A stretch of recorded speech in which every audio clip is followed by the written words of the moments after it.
सुप्रभात प्यारे बच्चों। आज हम 9वीं कक्षा के हिंदी की पाठ्य पुस्तक स्पर्श भाग 1 से खुशबू रचते हैं हाथ नामक कविता का दूसरा भाग पढ़ेंगे। इस कविता के रचयिता अरुण कमल जी हैं। विद्यार्थियों, पिछले भाग में हमने पढ़ा था कि अरुण कमल जी ने प्रस्तुत कविता में मजदूरों, गरीबों और कारीगरों की दुर्दशा का वर्णन किया है। ये लोग स्वयं गंदे नालों के पार रहकर दूसरों के लिए खुशबूदार अगरबत्तियां बनाते हैं और लोगों के जीवन में सुगंध बिखेरते हैं, परंतु इनके घरों के आसपास कूड़े करकट के ढेर लगे होते हैं। इनकी शारीरिक अवस्था भी ठीक नहीं होती। इनके हाथ काम करते करते जख्मी हो जाते हैं और इनके नाखून भी घिस जाते हैं, पर फिर भी वे खुशबूदार अगरबत्तियां बनाते रहते हैं। चाहे उभरी हुई नसों वाले हाथ हों या अर्थात बूढ़े हों, छोटे बच्चे हों, घाव से फटे हुए हाथों वाले गरीब हों, कोमल हाथों वाली नन्ही बालिकाएं हों, ये सभी मजबूरी के कारण कूड़े करकट के ढेर के पास रहते हैं और खुशबू देने वाली अगरबत्तियां बनाते हैं। आइए बचे हुए अंश को हम आज की कविता में जान लेंगे। यहीं इस गली में बनती हैं मुल्क की मशहूर अगरबत्तियां। इन्हीं गंदे मोहल्लों के गंदे लोग बनाते हैं केवड़ा, गुलाब, खसखस और रात रानी अगरबत्तियां। दुनिया की सारी गंदगी के बीच दुनिया की सारी खुशबू रचते हैं हाथ, खुशबू रचते हैं हाथ, खुशबू रचते हैं हाथ। आइए पहले कठिन शब्दों के अर्थ समझ लेंगे। पहला है मुल्क। मुल्क का अर्थ होता है देश। मशहूर, मशहूर का अर्थ है प्रसिद्ध। इसके बाद है केवड़ा। केवड़ा जो है एक छोटा पेड़ होता है और जिसके फूल बहुत ही खुशबूदार होते हैं। गुलाब, गुलाब के बारे में सभी बच्चे जानते हैं। और इसके बाद है खस। खस क्या होता है? यह एक प्रकार की घास होती है और जो इसकी जड़ होती है वह सुगंधित होती है, तो उसी सुगंधित जड़ को खस कहा जाता है। रात रानी भी एक प्रकार का फूल है। तो आइए अब हम इस कविता का अब हम इन पंक्तियों का सरल अर्थ समझ लेंगे। यहीं इस गली में बनती हैं मुल्क की मशहूर अगरबत्तियाँ। अब कवि हमें यहाँ बता रहे हैं कि यहीं इस गली में, ये गली कहाँ पर है? गंदे नालों के पार, और जहाँ पर क्या है? कूड़े करकट के ढेर हैं। आप देखेंगे इस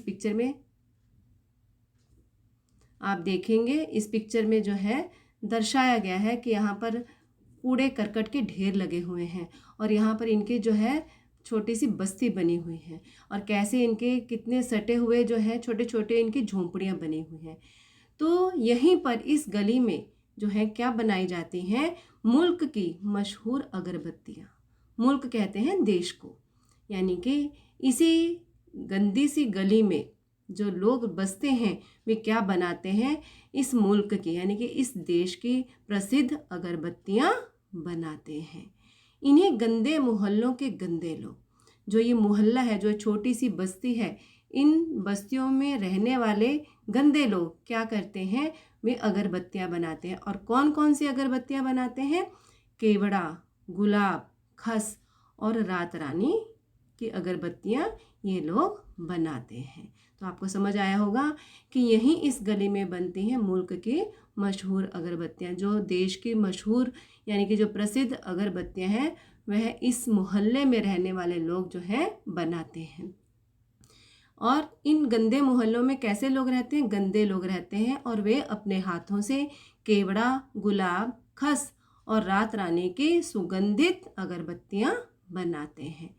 दुनिया की सारी गंदगी के बीच दुनिया की सारी खुशबू रचते हैं हाथ, खुशबू रचते हैं हाथ, खुशबू रचते हैं हाथ। दुनिया की सारी गंदगी के बीच, यानी कि जो दुनिया की सारी गंदगी है, ये लोग जो हैं, जो श्रमिक हैं, जो मजदूर हैं, ये दुनिया की सारी गंदगी के बीच में रहते हैं और वहाँ पर रहकर क्या करते हैं कि जो मुल्क की प्रसिद्ध अगरबत्तियां हैं, ये उन्हें जो है बनाते हैं। तो फिर कहने का मतलब यह है कि यद्यपि ये लोग जो हैं खुद कहाँ रहते हैं, दुनिया भर की गंदगी के बीचों बीच रहते हैं, और वहाँ पर रहकर भी ये अपने हाथों से दुनिया को महकाने वाली खुशबूदार अगरबत्तियाँ बनाते हैं। यानी कि खुशबूदार अगरबत्तियों को ये बनाते हैं और पूरी दुनिया में क्या करते हैं, सुगंध बिखेरते हैं। ठीक है, तो अभी हम शब्दों के अर्थ जान लेंगे।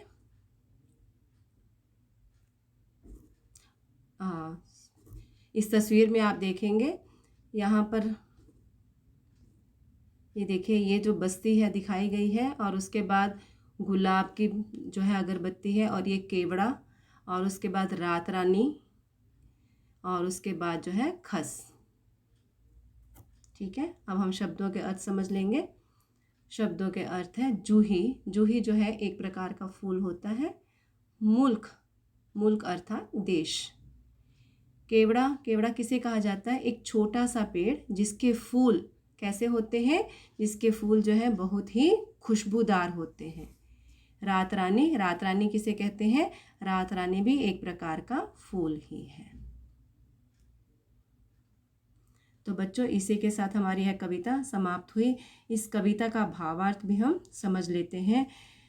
प्रस्तुत कविता में हमने जाना कि खुशबू रचने वाले हाथ आर्थिक अभावों में ऐसी बस्तियों में रहते हैं जहाँ छोटी छोटी गलियाँ हैं और चारों तरफ जो है वहाँ कूड़े करकट के ढेर हैं।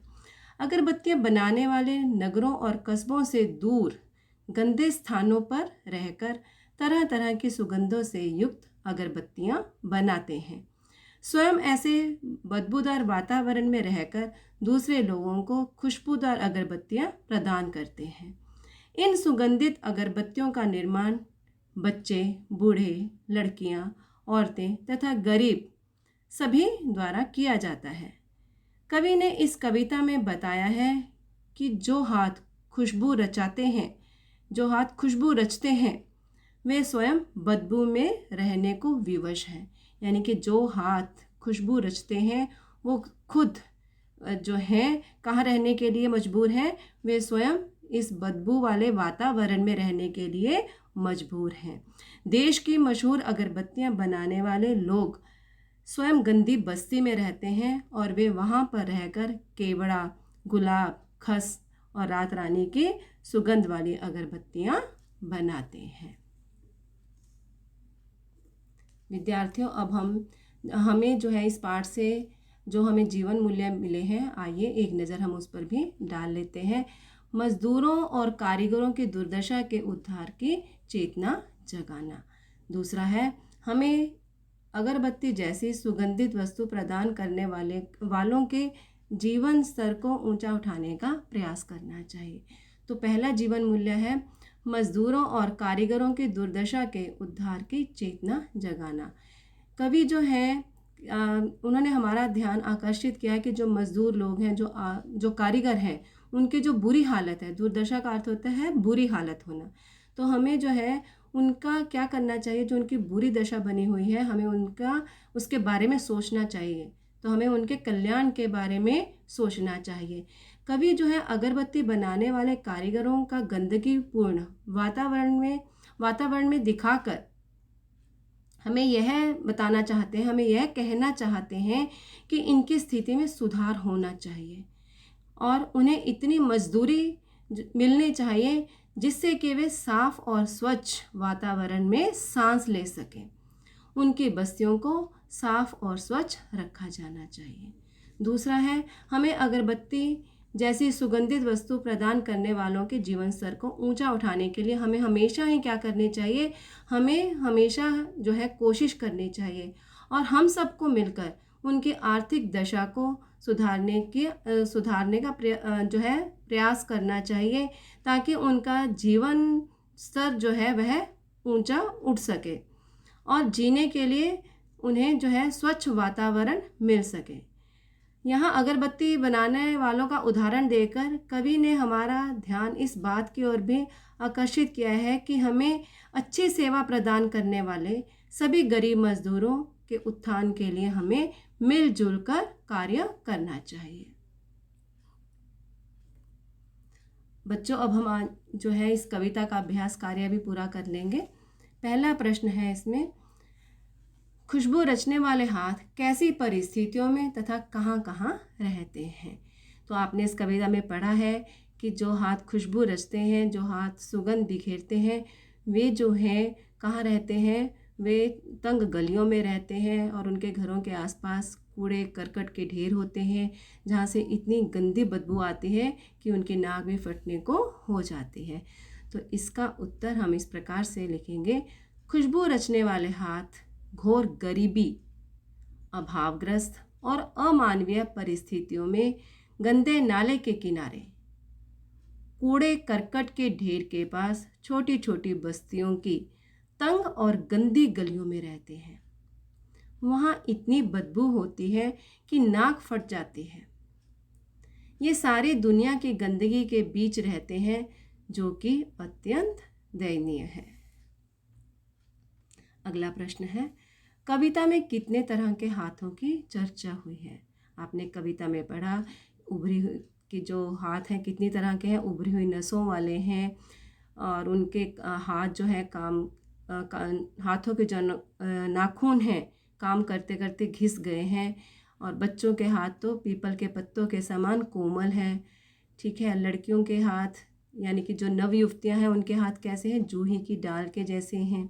और कटे पिटे और जख्मों से फटे हुए हाथ, तो इतने प्रकार के हाथों की चर्चा की गई है। तो इसका उत्तर भी हम इस प्रकार से लिखेंगे, कविता में उभरी नसों वाले हाथ, घिसे नाखूनों वाले हाथ, पीपल के पत्ते से नए नए हाथ, जूही की डाल जैसे खुशबूदार हाथ, कटे पिटे और जख्मों से फटे हाथ जैसे हाथों की चर्चा की गई है।